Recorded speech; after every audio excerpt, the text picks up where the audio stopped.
शिव के पुजारी हैं, शिव की पूजा करते हैं, क्या उनको ये भगवान गोरक्षनाथ जी द्वारा प्रचलित या भगवान शिव द्वारा बताया हुआ विद्या नहीं समझ में आती है? हैं? जो लोग जाके जल चढ़ाते हैं, जो लोग जाकर के तमाम तरह की पूजा करते हैं, रुद्राभिषेक करते हैं, उनको ये पता चलना चाहिए ना कि वो लिंग कहाँ है और योनि कहाँ है हमारे भीतर। बताइए, वो लिंग और वो योनि मात्र प्रतीक है भाई। उस पे उलझ जाने से आप नहीं साधना में बढ़ पाओगे। अभी बताओ, पूरे दुनिया में जितना भगवान शिव की पूजा होती है, उस लिंग की पूजा होती है, उतना किसी की नहीं होती है। क्यों? क्या वो भगवान शिव का रूप है? नहीं, आपके भीतर एक बहुत बड़ा प्रतीक है, जिंदा है वो। परंतु हम लोग कभी शास्त्रों को पढ़ते ही नहीं है, गोरक्ष संहिता नामक ग्रंथ कभी पढ़ेंगे नहीं, तो हमें कैसे पता चलेगा कि शिवलिंग हमारे भीतर है? अब शिवलिंग ज्योतिर्लिंग का दर्शन करने के लिए कोई बाबा घर देवघर जाता है, तो कोई सोमनाथ जाता है, तो कोई ना त्र्यंबकेश्वर जाता है, तो कोई रामेश्वरम जाता है, पता नहीं कहाँ कहाँ लोग जाते हैं कि नहीं जाते?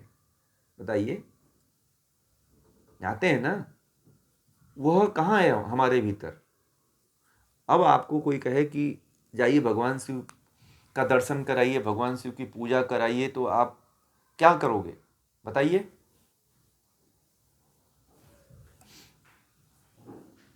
किसको मानोगे?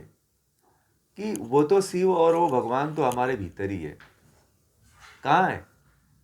वो तो हमारी शक्ति है ना, कि भगवान है? बताइए, क्या है वो? हमारी शक्ति है, तो उसको जगाना पड़ेगा।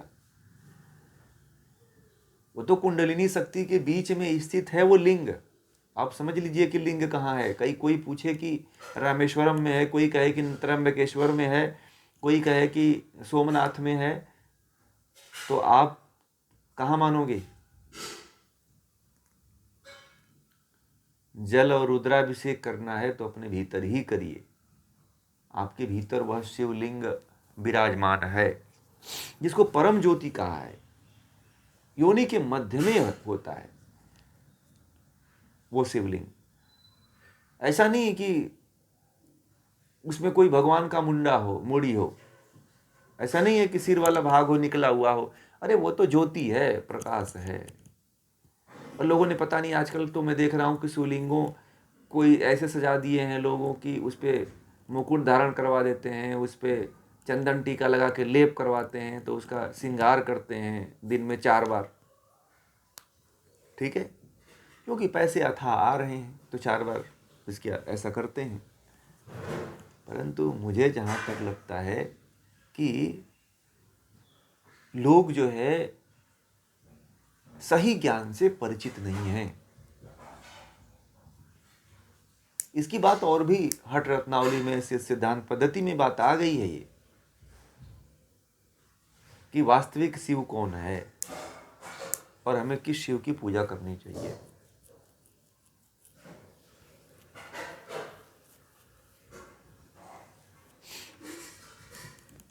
कहते हैं उसकी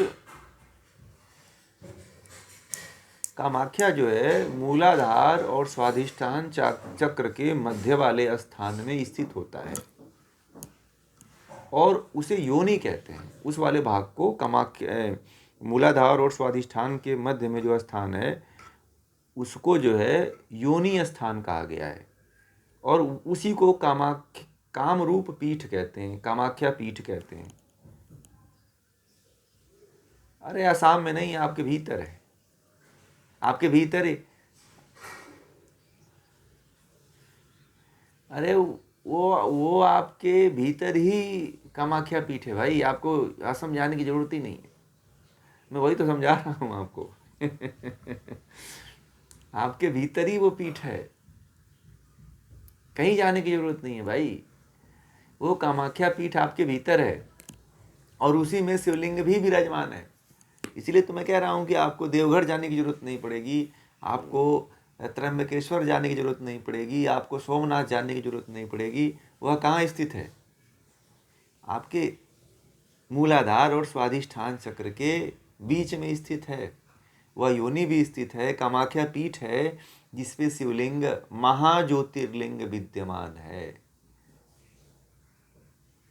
याद रखिएगा वो क्या है? वो एक शक्ति है। तो आप लोग भगवान शिव की बहुत पूजा करते हो कि नहीं करते हो? जल चढ़ाने जाते हो, शिवरात्रि से लेकर के पूजा पाठ करते हो, परंतु करना जाना आप लोग चढ़ाना, क्योंकि परंतु आप मानोगे क्या है? वो क्या है? एक शक्ति है।